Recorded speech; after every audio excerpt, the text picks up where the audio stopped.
This लगाऊं या that लगाऊं, THEIR देयर लगाऊं या THERE देयर। क्या आपको भी इन सभी वर्ड्स का यूज करने में कंफ्यूजन होती है? तो अब आपको बिल्कुल भी परेशान होने की जरूरत नहीं है, क्योंकि आज की क्लास में मैं आपके इन सभी वर्ड्स से रिलेटेड आपके मन में जितने भी डाउट्स हैं, जितने भी कंफ्यूजन है, वो सभी दूर करने वाली हूं। तो वीडियो को आखिर तक देखना, जिससे कि एक भी चीज आपसे छूटे नहीं।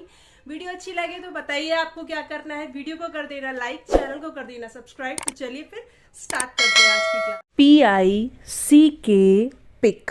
पिक का मतलब होता है चयन, बीनना या उठाना, इस तरीके से। तो अगर हमें कहना है कि इसे उठाओ, तो हम इंग्लिश में कहेंगे पिक इट अप। इसे उठाओ, pick it up. Rest, REST, rest. Rest का मतलब होता है हिंदी में आराम। रेस्ट का मतलब क्या होता है? आराम। तो मान लीजिए आपको किसी को कहना है कि आराम करो, तो इसे इंग्लिश में कहेंगे टेक रेस्ट। आराम करो, take rest. She, SHE, she. She का मतलब होता है वह। शी यानी वह। और शी का इस्तेमाल किसी लड़की के लिए यानी कि किसी स्त्री के लिए होता है। तो मान लीजिए आपको कहना है कि वह एक टीचर है। कौन? कोई लड़की की बात हो रही है, किसी स्त्री की बात हो रही है। तो इसे इंग्लिश में बनाएंगे शी इज़ अ टीचर। वह एक टीचर है। She is a teacher.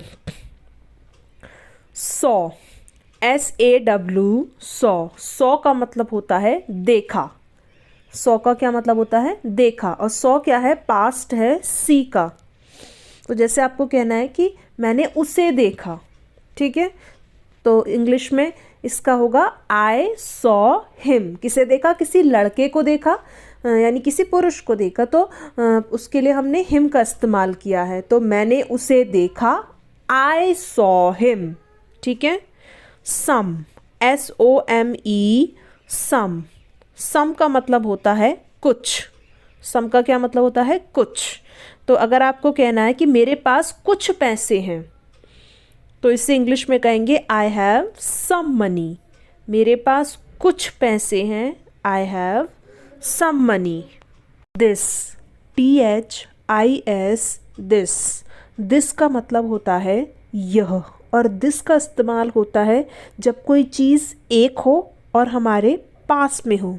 जैसे यह मेरी किताब है, ठीक है, एक किताब है और क्या कह रहे हैं? यह मेरी किताब है। तो इसे इंग्लिश में कहेंगे दिस इज़ माई बुक।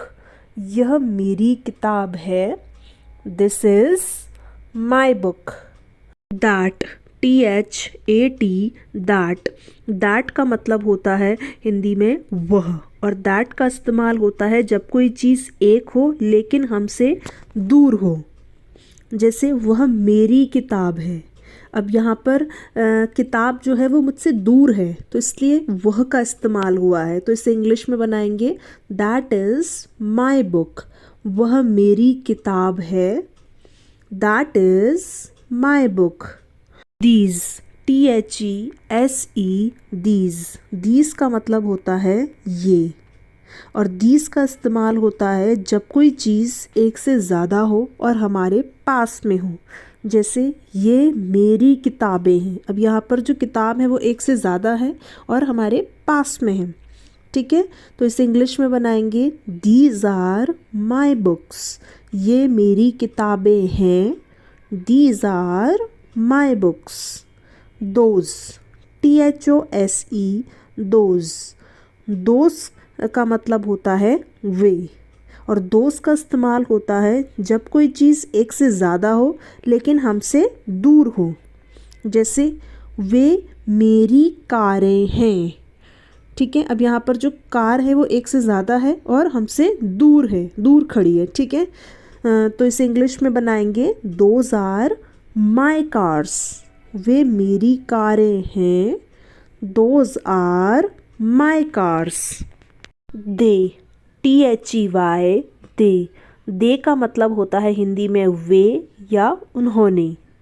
तो जैसे हमें कहना है कि वे आ रहे हैं, ठीक है, तो इसे इंग्लिश में बनाएंगे दे आर कमिंग। वे आ रहे हैं, they are coming. There, THERE, there. There का मतलब होता है हिंदी में वहाँ, और देयर का इस्तेमाल होता है जब हम किसी जगह के बारे में बात कर रहे होते हैं, ठीक है। जैसे हमें कहना है कि मुझे वहाँ जाना है, ठीक है, तो इसे इंग्लिश में कहेंगे I want to go there. तो यहाँ पर किसी जगह की बात हो रही है ना, मुझे वहाँ जाना है, उस जगह जाना है, तो यहाँ पर THERE देयर का इस्तेमाल होगा। तो मुझे वहाँ जाना है, I want to go there. Their, THEIR their. THEIR their का मतलब होता है उनका, और इसका इस्तेमाल होता है बिलोंगिंग बताने के लिए। जैसे यह उनकी कार है, ठीक है, यहाँ पर एक बिलोंगिंग बताई जा रही है कि भाई यह कार उनकी है, उनसे बिलोंग करती है, तो यहाँ पर THEIR वाला देयर आएगा।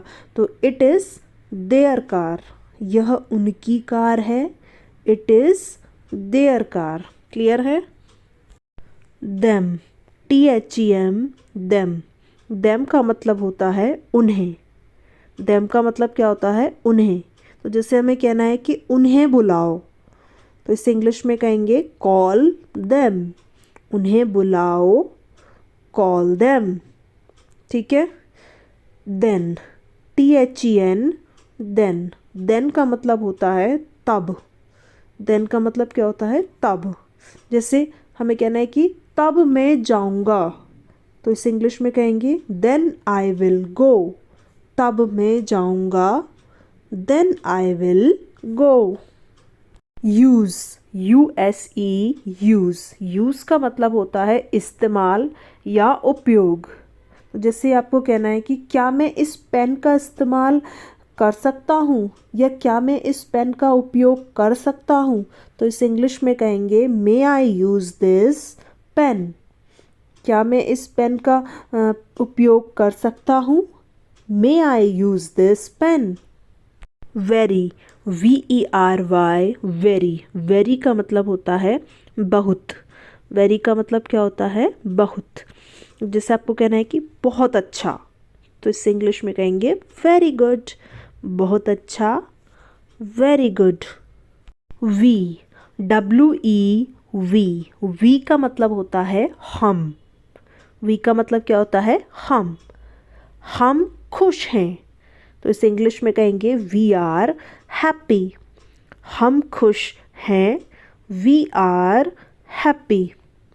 Where, WHERE where. वेर का मतलब क्या होता है, कहाँ। तो जैसे आपको कहना है कि तुम कहाँ जा रहे हो, वेर आर यू गोइंग। तुम कहाँ जा रहे हो, where are you going. When, WHEN when. When का मतलब होता है कब। अब जैसे आपको कहना है कि तुम कब आओगे, तो इस इंग्लिश में कहेंगे व्हेन विल यू कम। तुम कब आओगे, when will you come. With, WITH with. With का मतलब होता है साथ। जैसे आपको कहना है कि मेरे साथ आओ, तो इस इंग्लिश में कहेंगे कम विथ मी। मेरे साथ आओ, come with me. Was, WAS was. Was का मतलब होता है था, थी या थे। यानी कि वॉज का इस्तेमाल पास्ट की कोई चीज़ है, यानी कि जो बीत गया है उसे बताने के बारे में होता है। और वॉज का इस्तेमाल आई, ही, शी, इट या फिर किसी के नाम के साथ होता है। जैसे मैं नाच रहा था, पास्ट की बात हो रही है, था आ गया, तो इसे इंग्लिश में बनाएंगे आई वॉज डांसिंग। मैं नाच रहा था, आई वॉज डांसिंग।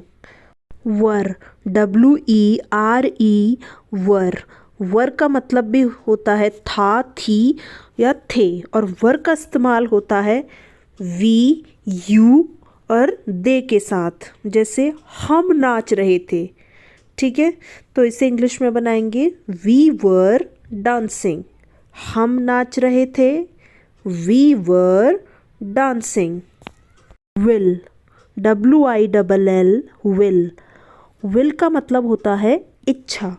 आप ऐसे समझिए कि जैसे जब किसी वाक्य के आखिर में गा गे गी आता है तो वहाँ पर विल का इस्तेमाल होगा। जैसे वह वहाँ जाएगी, ठीक है, आखिर में गी आ रहा है ना, तो यहाँ पर विल का इस्तेमाल होगा। तो इसे इंग्लिश में बनाएंगे शी विल गो देयर।